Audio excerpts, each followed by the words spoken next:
soki omoni mobali a telemi azana boigna, yeba que derrière un grand homme, il y a une grande dame. Mais tata Nzamba sala mwasi, comme yazali na contact na la lumière, a salaye azala sima ya mobali. Pour pesa mobali na mayele, mobali na couvrir na kacha mokili awa. Yazala sima na ye, mais boigné ze ou te pa ya et pas ya mwasi na. Yang munda bakoko na biso zaka to lala. To sola makamona lobby, bosolo mona mutabi bon, na répondre au lobby pour la nini atuna mwasi na ye. Papa Etienne, Nzamba Pouniye, pour affermer cercle, il y a un moniteur à Sanganina, Mwando Simba, c'est bien. Pour affermer cercle, de façon que après Bango, il y aura une nouvelle classe politique. Mais quand c'est la classe politique, je les connais à Poto. Oui, Ming na Bango, à Poto, mais Ban en Bango. L'univers doit être dirigé à la gloire de Dieu et non à la gloire de l'homme. Et Dieu prépare son serviteur, Banda Boumouranaï. Chers téléspectateurs du micro du pasteur Bobo, partout où vous êtes à travers le monde, nous vous disons bonjour ou bonsoir. Ça dépend de l'heure à laquelle vous nous regardez. C'est Bruxelles, Bruxelles, capitale de la diaspora congolaise, mais aussi capitale de l'Europe. Nous sommes avec Ekumani Weti. On dit l'heure est grave. Notre pays, la République démocratique du Congo, traverse un temps vraiment difficile. Mais nous sommes ici avec M. Ekumani Weti qui vous aime tant. Bonjour M. Ekumani. Bonjour pasteur Bobo et bonjour cher ami. Vous suivez sûrement l'actualité, tout ce qui se passe actuellement au Congo. Votre réaction?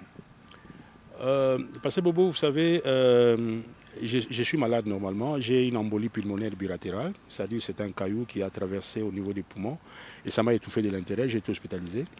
Je suis arrivé ici uniquement pour les problèmes qui se passent au Congo. Normalement, je suis en repos médical pendant un mois.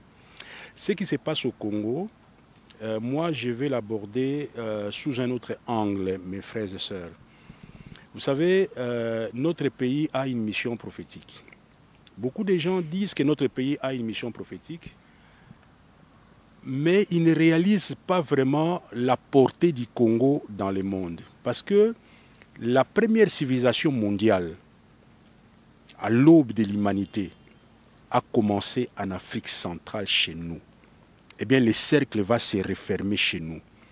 Et nous sommes dans un processus où la femme est dans la douleur de l'accouchement, pour que ce cercle se referme chez nous.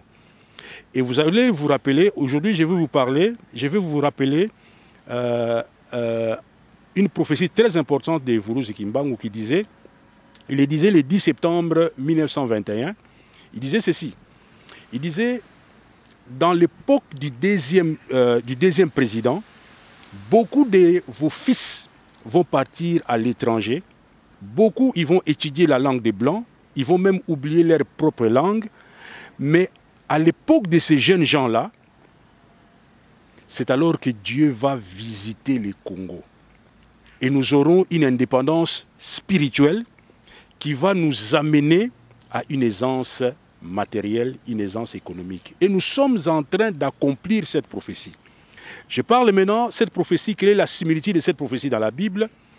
Dans la Bible, il est dit que viendra un moment où l'état des nations, c'est-à-dire l'état des États-Unis, l'état des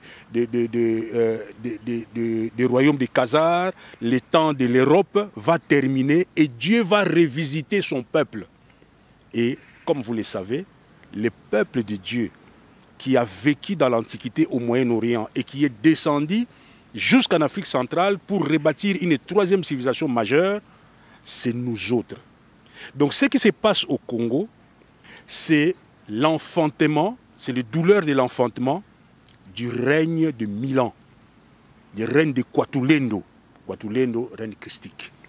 Donc, nous sommes des témoins oculaires de l'accomplissement des prophéties, mais tellement nous ne croyons même pas à ce que nous disons, nous pensons toujours que c'est très loin, alors que nous serons des contemporains, des précurseurs pour préparer ces règnes-là, qui va aimanter le monde entier. À partir du Congo, nous allons vivre une autre civilisation majeure. Ça ne sera pas la Chine, ça ne sera pas le Brésil. Le temps des nations, c'est fini. Maintenant, Dieu est en train de préparer le terrain avec ces jeunes gens qui sont en train de se faire tuer.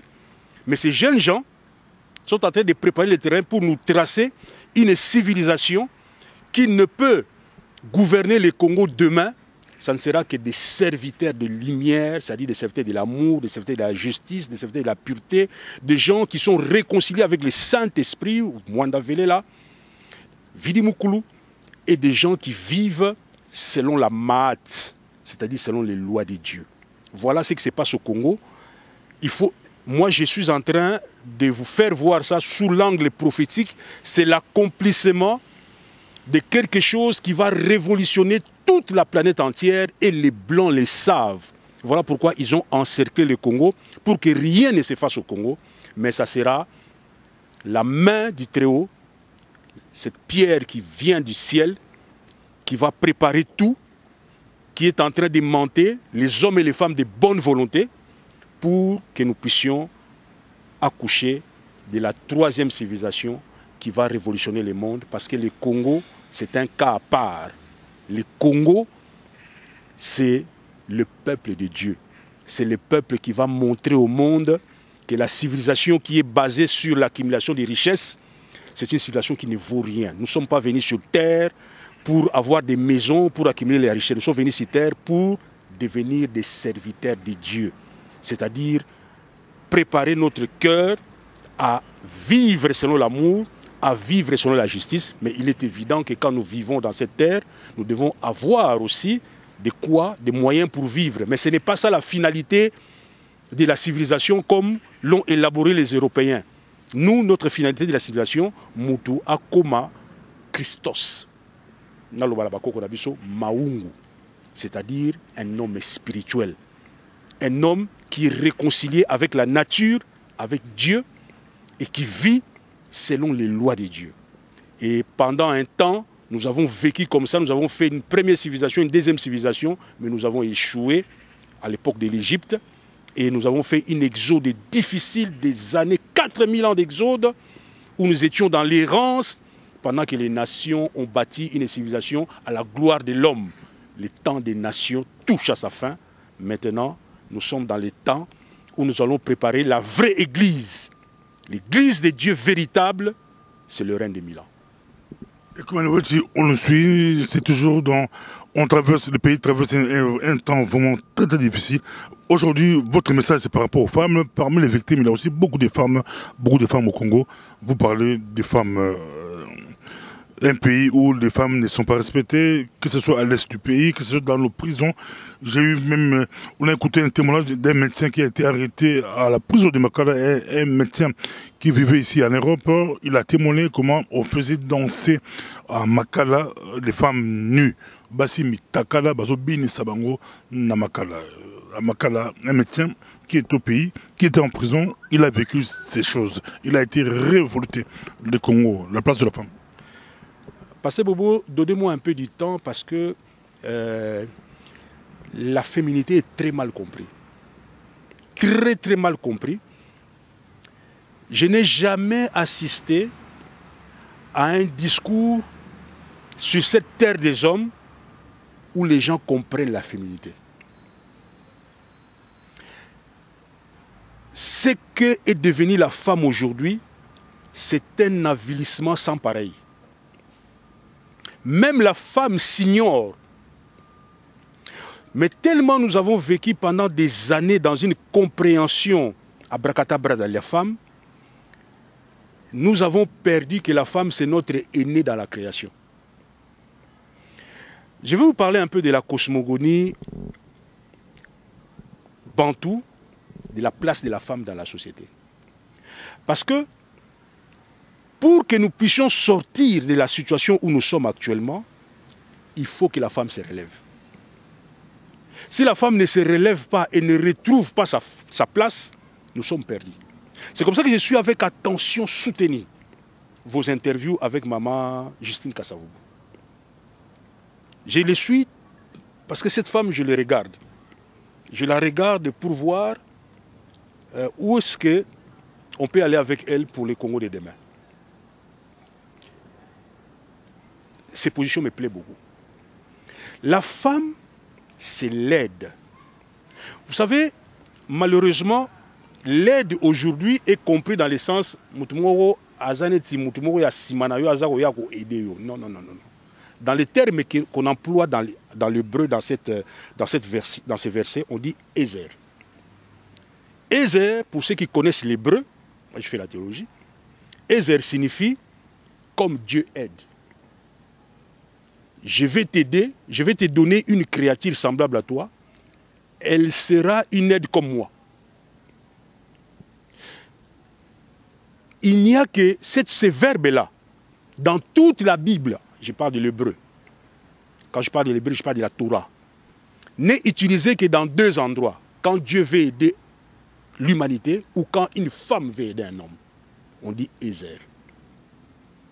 Donc la femme est d'un demi-degré supérieur à l'homme. Et c'est comme ça que l'ange de la lumière, qui est devenu aujourd'hui ténébreux, que d'aucuns appellent Lucifer, a compris ça. Voilà pourquoi Lucifer savait que si j'arrive à atteindre la femme, je tue toute l'humanité. Il n'a même pas cherché à atteindre l'homme. Parce que l'aide de l'homme, comme Dieu aide, c'était la femme. Mais aujourd'hui, même la femme ne sait pas ce que c'est que la féminité. Ça, c'est un premier point. Deuxième point. Vous savez, Pasteur Bobo, je vous avais dit que quand nous allons libérer notre pays, et comment il va passer à la télévision pour parler de la pire spiritualité. Mais laissez-moi ouvrir une parenthèse sur cette pire spiritualité à propos de la femme. Parce que l'incompréhension aujourd'hui que les gens ont de la femme, c'est parce qu'ils ne connaissent pas la structure de la création. Vous savez, Dieu habite une lumière inaccessible, certes. Dans la création, la première entité qui a été manifestée dans le royaume divin, c'est Mamandombe, la reine des cieux, ce n'est pas Marie. C'est une entité divine qui est la matrice de toute la création, d'après la cosmogonie africaine. Pas d'après, c'est une exactitude. Parce que la cosmogonie africaine n'est pas fondée sur la foi. La cosmogonie africaine est fondée sur la connaissance. Même Maître Yoshua disait, vous connaîtrez. Et quand vous connaîtrez, alors vous serez libre. La foi, je suis dans Mamandombe, la foi est arrivée quand les gens ont perdu la connaissance, ils se sont avilis, ils sont devenus vraiment comme des enfants. Alors, à cette époque-là, ils ne savaient plus comprendre les choses de Dieu. Maître Yoshua disait, ayez foi dans ce que je vous dis. Mais ce que Yoshua leur disait, c'était la vérité. Mais ils n'avaient pas suffisamment de maturité pour comprendre cela, parce que la foi doit devenir conviction. Et comment est-ce que la foi devient conviction? C'est par l'expérience vécue. Donc Mamandombe, c'est la première entité qui vit dans le royaume divin. Et cette entité est chargée d'irradier le monde de l'amour et de la pureté. La femme aide l'homme en ce que la femme, c'est Dieu nous a mis la femme à côté pour que la femme soit une médiatrice, une intermédiaire qui doit recevoir les intuitions venant du monde spirituel pour communiquer à son roi, qui est son mari, qui est les hommes, afin que nous puissions arranger la création à la gloire de Dieu. C'est ça le rôle premier de la femme. Le rôle de la femme, ce n'est même pas la maternité. La maternité, c'est nyama mutabotaka. Azape na nyama oya botaka. Mais rôle na ya liboso, ezali azala une intercesseuse.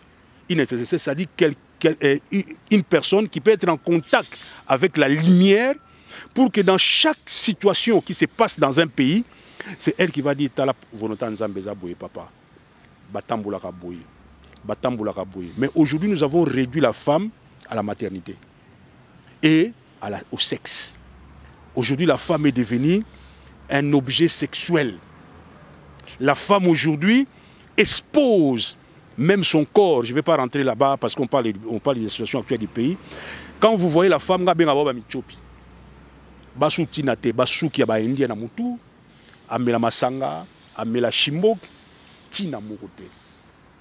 Et une femme pareille, sauf qu'il y a une société, pour la société, il y a tala accoutrement ya basi.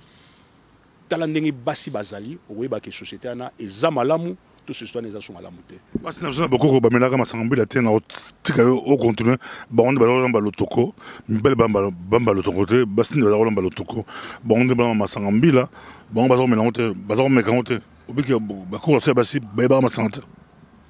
Bansamba masangambi la, ezali une boisson naturelle. Rachoyebi lotoko. Lotoko ya mabe. Lotoko za beaucoup ya bayindo. Parce que na yebisi yoke banda to longo Égypte to koya. Donc oyo tozo benga bokoko. Lotoko et après kalezala kate. Non. Bien sûr. Tango Égypte ezaka na civilisation de lumière. Tango bakoko na biso bazako tambola na lumière. Biloko na ezala kate. Mondele mtu ayimite biso te na lotoko ayo sala masanga makasi ba whisky to biso ne to copier bango to sali. Non. Mondele mtu ayimite biso. Masanga lotoko biso sala ngo bien avant même comme le café. Moni café na poto bizarre répandi mais banal ba bandi café. Nana laxi mondele ke ba mila café. C'est nous. Biso to mila café to lakisi na ba pipi wana tout ça ndenge zaki mondele ba gilo wana te. Ici il y avait rien mbuta ngai. Bazaki ba commune développée parce que ba mona ya Afrique. Au moins une époque de conquistador, tant que en Amérique latine, même époque de bazo qui manzalati. Ah bazo qui manzala nzalezaka na poto ya kusakanate. Bazo qui ma la découverte de l'or na États-Unis. Nde bazo kenda. Tant bazu mbok tant bazu ba mboko na biso ndo monde bazu ba respiration. Bazaka bato bazan eloko. Na lobité que baza bato mabe balinga mina nzambe te non. Dieu a mis tout chez nous. Une société où c'est la femme. Nous avons na Congo batikala nango, na baza matriarcal. Non ba yindo nyoso ba matriarcal. Même côté na biso ba tete la. Tozalaka au départ matriarcal. Ba biloko ne côté influence ya islam. Islam dai ko côté la ki patriarcalisme na kacha moi parce que mokolo moi ne zaka mama. Mama ndai ba mwana ne soka zanani. Alors biso zaki matriarcal. Donc, moi, ça a une place centrale dans la civilisation. Donc, voilà. Nous sommes avec Ekumani Weti. La place de la femme est bunga, mais vrai rôle de la femme. Est-ce que beaucoup la bazara barren? On dirait que la bande de basi barren. Moto mwasi liboso ya yambo oazaka mokonzi ezaka mutu mwindo la reine de Saba. C'est une femme africaine, reine Éthiopie. Éthiopie wala ba Congo na nyos. Pas Éthiopie à l'heure actuelle. Quand on dit l'Éthiopie, l'époque ya kala ezalaka toute l'Afrique centrale. Et moi na mwasi wana yenda zaka reine. Comme on Makeba de son vrai nom. La reine de Saba. Mais ça va, c'est l'histoire récente. Non, on a bien pour pharaon, la reine de Saba, c'est l'histoire du premier siècle.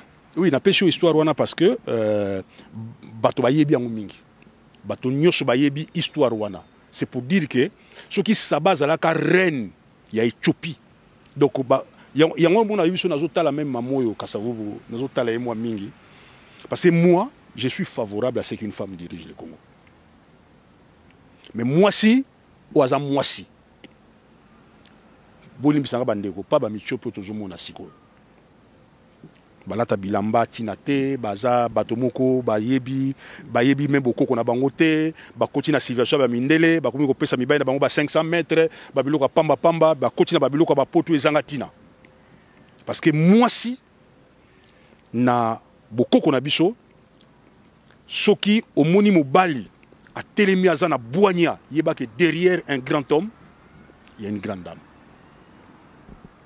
Mais tata nzamba sala mwasi comme yazali na contact na la lumière asala ye azala sima ya mobali pour pesa mobali mayele mobali na couvrir na kacha mokili awa yazala simanaye mais boigné ze ou te pas ya et pas ya mwasina yango munda bakoko na biso zaka to lala to sola makambo na lobby bosolo mona mutabi bon na répondre au lobby pour la nini atuna mwasina ye yaki sagesse bakoko na biso atuna mwasina ye papa mama likambo ezandeni ah papa sala boy yango moni mwasa mondele asali civilisation ya mibai na bango oyo eza basé sur l'argent mais comme tata nzamba asali biso grâce tongi to kota na troisième civilisation ya reine ya Christ de toutes les façons bona choité parce que civilisation christique n'employé ba terme actuel eza quoi dictature ya Jésus Christ ya maître Yoshua donc a pesi biso 4000 ans ya ba nation to tambusi mukina to bebisi yango to bebisi mokili to tche mukina ba organisme génétiquement modifié to sali n'importe quoi to bebisi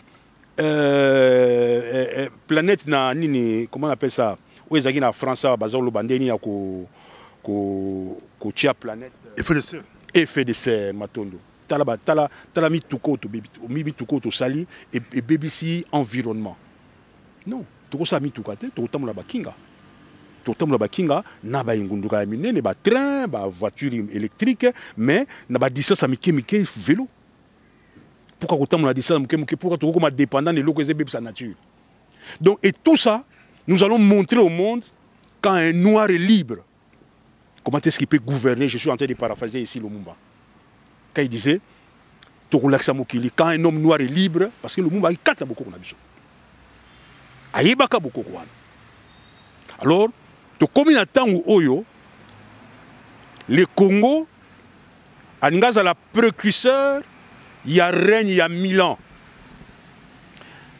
mes frères les intellectuels enfin les soi-disant intellectuels biso nyoso même ngai na tangi na yelbawa to zalaki batu to tangi biloko ya pamba bolanda la pure spiritualité ya bakoko na bino oyo le Saint-Esprit yemoko ako kamba bino po bokoka ko yeba yango parce que maître Chalobaki le fils de l'homme viendra et quand il viendra il vous rappellera tout ce que je vous ai dit, il vous convaincra du péché, de la justice et du jugement. C'est-à-dire que il faut tous la yemoko Saint-Esprit à convaincre biso c'est quoi le péché. Tout ce qu'on vous a enseigné sur le péché ya matiti. Au frère Bobo Lobaka, au beti libanda. Donc batuba beta libanda en termes ya péché. Batuba beta libanda en termes ya justice. Batuba beta libanda en termes ya jugement. Maître Yoshua ebaki yango alobaki na tangu ya suka molimo na tata nzambe ke ya azobenga ye esprit de vérité tangu ke ya ba oba kozala disposé ya koyoka message ya esprit de vérité ba koyeba biloko wana ndeta lesika nini parce que la civilisation qui va se dérouler au Congo ça ne sera pas tokotonga mukili poto comme le roi Belgique tokotonga une nouvelle civilisation, une civilisation qui ne rendra gloire qu'à Dieu où tata nzambe akozala na centre ya civilisation wana l'économie ne sera qu'un moyen de vivre mais la puissance des nations sera na degré ya bango bazali ko tosa mibeko ya tata nzambe et lembo ya botosa mibeko ya tata nzambe et que la statue de la femme ndenge mwasi akozala nde toyeba ke mboka wana et j'ai respecté Nzambe, tous j'ai respecté Nzambe. Moi ça zali sikoyo décoration moko boye pour nako je m'excuse beaucoup, je vais dire ça cru pour qu'on l'aille donc azali mutu oyo yemoko pa mi mesana ndengwana azo amichaka décoration, moi ça la décoration té, moi ça aide et depuis la chute de nos ancêtres, jamais plus la femme n'est une aide pour l'humanité. La femme est un problème sérieux pour l'humanité. Mais demain, avec le Congo Yassika, la femme deviendra une aide pour l'humanité et la femme sera au centre, la gardienne de la flamme sacrée. C'est-à-dire la flamme de l'amour, la flamme de la justice, c'est la femme qui garde. Maman dazo pesa o kimia. Et kimia wana lelo, ba mama mingi ba pesi mibali bango ba AVC mibali lelo ba koma na ba 500 mètres mibali ba sambwa na kati ba mboko yo. Pourquoi? Parce que moi c'est akoya. Alors tant que société ane koyi moi si lokola koya mibali pe ba utiliser bango ko ba objet sexuel to sangisi ba makambo belé na okota na sika wana te parce que sexualité ezali ba échange ba énergie et bebisi mokili na biso. Mais lelo tata nzamba nga sala biso grâce na mbuta wana oyo a simbi makambo na Congo ayebi rôle azo salate, mais c'est pas un problème. Dieu utilise ce qu'il veut. Aujourd'hui il est en train de l'utiliser. Je parle de Mbuta Mbutu Tshisekedi pour fermer cercle il y a ba nation quand il y a espace à Congo pour simana bango une nouvelle classe politique, des nouveaux intellectuels, des nouveaux prêtres vont se manifester pour être des précurseurs. Il y a civilisation, il y a Sika, au Bible Zoloba, le règne de Milan. Avant de continuer, président, on touche point bien, mais n'allez qu'on rappeler l'Ioué, papa Sylvain Botende, tant qu'il combine la pleine émission, pour te nansi papa non avec Raming la micro du pasteur Bobo avec l'actualité après qui crise dans Londres à côté qui comment mais Zambie à Zokie avant qu'on fasse 2-3 jours avant à côté comment tout son la micro du pasteur Bobo avec l'émission Bolanda qui est en direct na micro du pasteur Bobo Tolobi Moni Molende Tolobaraga Moni Molaye et fond de la Kimi en Zambie à consoler à Sunga les beautés papa Sylvain Botonamoli et comment weti alobi ola oyebaki papa Sylvain Boton na yebaki papa wana na yamba yemba le belé na ba 2005 2006 on a zaiko ça la culture et identité na radio moko lobiko na kala na yamba yemba le belé pa yebinga malamu na regretter parce qu'azaki na engagement moko vraiment citoyen na makambo na biso mboka et ça n'a pas vraiment je présente mes condoléances à sa famille nakansi libota na ye ba yebinga de vite mais ba yebi ke nazali ko sala mingi na papa wana papa Botende aza papa moko vraiment aza na engagement aza mutu akisangani na yebi très très bien na sane be mission belé atwanga na benga ye na ba azali ko sala émission moko culture identité non kiaku kiangani yayo yangai ya muninga et ça n'inga pas si voilà des gens qui a espéré à un moment donné tango yoka kama ça c'est betamina ndako Kabila abilasaki idée moko to sala gouvernement moko na kati ya diaspora awa donc mais c'est pas grave nangina parce que toujours sur là très bien nangina apporter précision moko na libota bomoni mokili tango moto akufi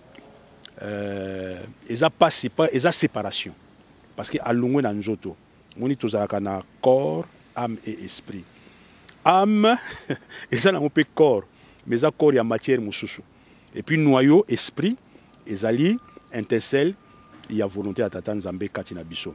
Alors tango moto akufi ake na planète où ils correspondent à corps ou à tika nango corps âme naie de papa Botende naie bininga atambulaka na Nzambe te mais soka atambulaka na Nzambe malamu après 40 jours comme maître Yoshua au moins maître ça ça 40 jours après accueillir mais beaucoup la biso ba 40 jours bazo ça la liente bazo baté que ça tant moko ya 40 jours au tata Nzamba tikela ka moto soka kufi pour atala ndenge nini bakokunda ye pour ceux qui pas azana loko moko ko communiquer na batu na bandeko na ye a communiquer mais batu lokwa ba biso Nzambe te so muta kufia comme esprit de mort non si non tiko au continuer mais mutuna mo na rotuna yo et kozala au continuer ozo kende mais mutuna zaka ki yango yo olobi et le mot sur Tshisekedi wa Mulumba que Nzambe utiliser Nzambe azali ko utiliser pour restaurer masolo batebele ba ko fanda wala ba comprendre affermer siècle trop tika auto kendelelo sans pourtant ou expliquer yango bien batebele ba fola mandako bazoma ne Congo eza makila zo sepana mo bulu sama ba trouble zo salama mais ekomani woti obimisi loko moko ya motuya olobi est-ce que zara makanisi na yo c'est comment expliquer yango peut-être si ça pense na yo ya papa Botende maman au continue loko to kotiko okenete soki expliquer matondo mingi papa na ngai ba mama ba tata bandeko bana somi ya mboka Congo Kobanda 1482 tokoti bamindele bakote libiso tokoti na temps ya nation. Temps ya nation normalement et bandi à partir du moment où babomaka mutinda mina nzambe munene oyo bayuda babengaka Rabuni Yoshua. Tangu babomiye nzambe apesi mu Congo na biso bayuda tokoti na kati exode tokoti na kati ya grande malédiction oyo ezali na Deutéronome 28. Pendant temps wana nyonso tokoti na kati ya errance bakoko na biso balungwe na Moyen-Orient avec Bembazulu babungi baketi na Afrique du Sud ma bangala azongisi bango bake bayiko kumuna sikoyo mboko ezaki na 3 montagnes parce que Bembazulu tangu nzamba kutanaki na ye ana zo bisabino babiloka bakoko na bino eza documenté eza na Bible te mais plus tard beaucoup yeba yango mais tika na yebisa bino moi moke pona répondre na répondre na kota Tshisekedi awa. Alors taba komi na 3 montagnes na Mbanza Congo babondeli nzambe taba bondeli nzambe mbula munene beti tata nzambe asolo na bango abina chebino awa na temps marqué na ère ya verso na bokoko na biso verso ça ne veut rien dire mais bokoko na biso ya tangu ya kinata massa c'est-à-dire na ère oyo connaissance que c'est déversé na kacha mukili na ère wana connaissance que déversé na kacha mukili tata nzamba ko fermer cycle ya ba nation ako zongela bana na ye pour bâtir une civilisation oyo yemoko mwana nzamba ko diriger ngo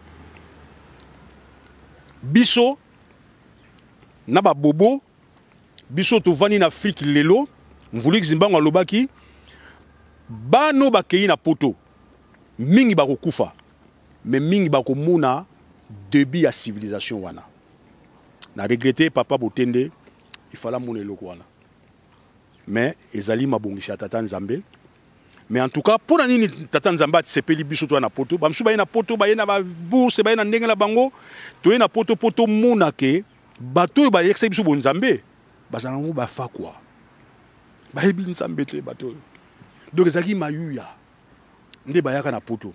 Alors gouvernement liboso oya ba papa Kasavubu gouvernement wana ndenge mvuluzu Kimbango alobaki bakosala na mindele bakosala l'état des nations et comme on a posé nango na deuxième président oya koya sika waboye biso nyonso te bao bakozala sérieux na makambo ya nzambe bao bako vivre vraiment dans l'amour bao bakozala très sérieux ope bako vivre connaissance ya bonzambe réellement bakozonga en masse ndeke ezala elembo o Daniel alobaki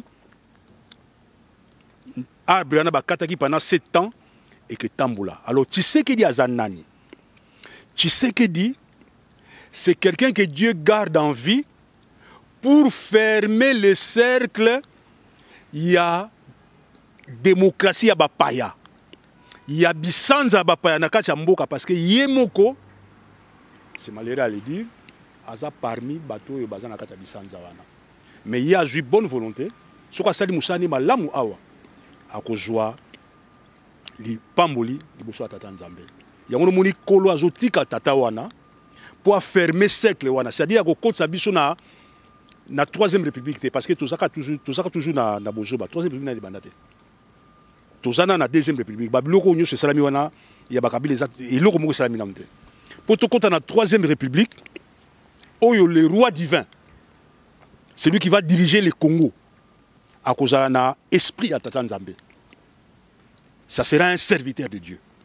Quand je parle d'un serviteur de Dieu, je suis dans le paradigme de la cosmogonie bantou. Et Étienne, papa Étienne, Nzamba Pouniye, pour affermer cercle, il y a un moniteur à Sanganina, Mwando Simba, c'est bien. Pour affermer cercle, wana, De façon que après Bango, il y aura une nouvelle classe politique. Mais quand c'est la classe politique, je les connais à Poto. Oui, Ming na Bango à Poto, mais Ban en Voulouz Gimbango.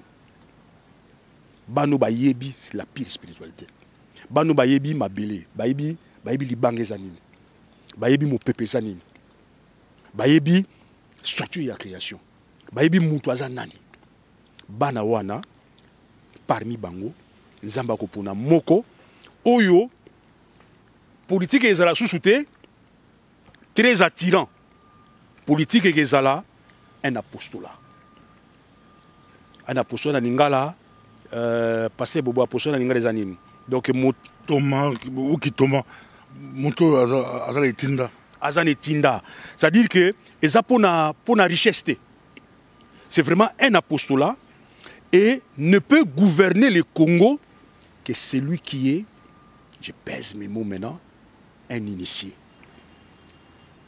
Quelqu'un qui est initié à la lumière, n'est pas maître au Chabazaka, initié pour diriger Mokili selon la volonté de Dieu. Volonté de Dieu, c'est-à-dire qu'on a chaussure, volonté de Dieu, c'est-à-dire qu'on a volonté de Dieu, c'est-à-dire qu'on respecte la loi et la création.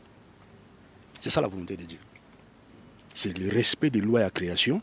Tonga bandaku, tonga sala mokili moko oyo, ba gracier les ana importance té, tonga sala mokili oyo mutu soka vani na Congo abia kolo na commission. Et puis tanga komi mobange ayebi nzambe. Eza mokili moko oyo respect kezala, respect ba kutu kezala, mwasi akolata malamu, mwasi akozana na place na ye et kezala mokili kitoko. Moi je rêve et l'apogée de cette civilisation, ça sera en 2032. Voilà, tu as apogée de la civilisation, et Sikanini, le royaume de 1000 ans, est Zali Kobanda. C'est-à-dire que le royaume de 1000 ans, mais nous sommes dans le terrain de préparation du royaume Wana. Alors, Bande Konangaï, vous préparez mes thèmes à la bino. Vous l'ongla Moïbi, vous l'ongla Kanda, vous Sangana. Bozala bomoko, botika ba particratie. Le Congo ne vivra plus de particratie. Tolonga biloko la news, ya ba salité. Oye bébé sibiso pendant 60 ans. Parce que ça beaucoup qu'on a bisoté. On peut faire la démocratie, c'est-à-dire tout koloba. D'ailleurs, dans quel musika, c'est là que vraiment je vais attirer encore un polémique. La démocratie c'est satanique. Mokonzi, nzambe mutapona kai. Tangu Israël ngai ko pona mokonzi, nzamba lobaki au côté terrain compliqué, tout ça, une émission spéciale à l'objet de démocratie satanique. Nous avons pendant en 2006, on a rappelé bien, la 2006, Kenda et Bélé a Fikin, Bazari, Bélé. À l'époque, on a chiffre 7 sur 7. Batou, Baloba, Zamba Poni Kabila. Ba prophète babima ba prophétie bima nzambe na pona kabila alobi mokonzi nzambende apono kae akozonga tout ça la débat pour le tombo na batemoso bazobima o nzambe bamoso ba ki o 4e prophète fala bima après ki mbango sokolandi bamoso ba yi kabila mokonzi nzambe apono kae tozu ekumani metorozonga nango prochainement eza émission penza ba prophète babele bamoso ba aponi Kingani. Bamba boy démocratie, bamba linginza mdia pour la moto. Démocratie ali peuple na pour la moto. Mi ala bi démocratie ali satana pour outil pas mindele. Na pesio maloba au sur sa vidéo alelo. Na rappelé que papa Sylvain Botonde nasi il fallait à Bruxelles to bengana kinaï kalaté, il fallait à Bruxelles tout ça les émissions la micro de Pasteur Bobo, tout ça quelques émissions, la téléphone en direct, la actualité à intervenir, la actualité à Souka avant Zambazoye, Nzambe à Kouma Magaga Babi, tout ça le Koumou et pas Nzambe. Na pesio maloba au contre vidéo. Na clôturer vidéo mais na ko loba elo ko moko au moni ba démocratie esa mana poto batu ba punami ba poni batu ti ba poni ba pédé hein. Non, l'univers doit être dirigé à la gloire de Dieu et non à la gloire de l'homme. Et Dieu prépare son serviteur, Banda Bomoranai, à préparer na kacha temple ti mokilipe et yebike motoboye à cause de la mokonzi. Et ça problème te. peut-être tokoki ko marier yango et pas nanga il faut to tikala ndengwana mais surtout lingi to marier yango alors faut to sala organe moko parmi ba institution toko benga yango chambre de la sagesse ou ezala na banganga nzambe ezala organe suprême ya mboka na biso ba candidature d'abord faut ezala toilette wana po bayeba nani azali ya solo na ba éthique ou eze correspondre na Congo ya lobi tozonga nango prochainement mais tozo ci vidéo bali kotala ebele bafandi ebele pesa bango mbote ya suka.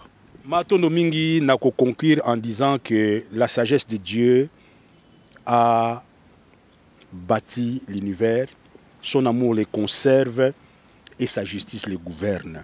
Tika Congo ya lobi baoyo bako kamba Congo ba kamba yango na sagesse ya Tata Nzambe baoyo bako gouverner Congo ba gouverner yango na justice ya Tata Nzambe pe ba mama o bako batela Congo o batela yango na bolingo ya Tata Nzambe tale sika nini Congo ya sika Congo ya Lumumba Congo ya Fumukimbangu et que la Congo et que la berceau il y a troisième civilisation qui va rayonner la civilisation christique dans le monde entier. Matondo. Matondo de ton prochainement. Merci beaucoup.